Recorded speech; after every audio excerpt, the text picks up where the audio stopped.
όλοι έχουμε αναμνήσεις από ταξίδια. Θυμάμαι ακόμη το ταξίδι μου στη Γαλλία. Πήγα με το αυτοκίνητο με την οικογένειά μου. Πήγα ταξίδι στα Τιράνα. Ήταν τέλεια.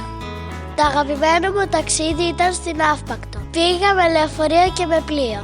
Ταξίδεψα στην Αθήνα με τα ξαδέρφια μου. Φάγαμε πίτσα, γελάσαμε πολύ.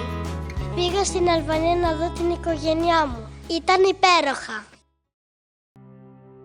Εμείς ταξιδέψαμε και γυρίσαμε πίσω. Αλλά κάποιοι άνθρωποι δεν επέστρεψαν ποτέ. Ένα απόγευμα ένα τρένο ξεκίνησε, αλλά δεν έφτασε ποτέ στο προορισμό του. 2 χρόνια μετά, κανείς δεν έχει αναλάβει την ευθύνη. Γι' αυτό φτιάξαμε το τρένο της αλληλεγγύης. Νιώθω. Ακούω. Μοιράζομαι. Μπαίνω στη θέση σου. Νοιάζομαι. Βοηθάω. Παίρνω την ευθύνη. Επανορθώνω. Αγαπάω. Συγχωρώ. Ενεργώ.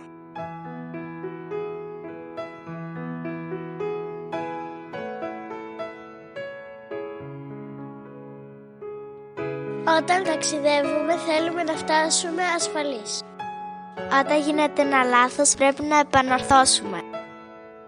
Δεν λέμε δεν έφταιγα εγώ.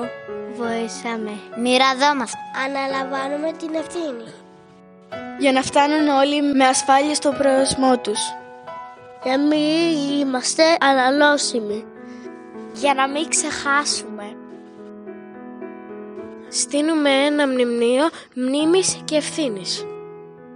Μικρές φιγούρες από αλουμινόχαρτο που κρατούν το βάρος της απώλειας.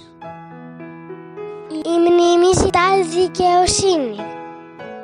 Αλληλεγγύη σημαίνει να αναλαμβάνουμε την ευθύνη.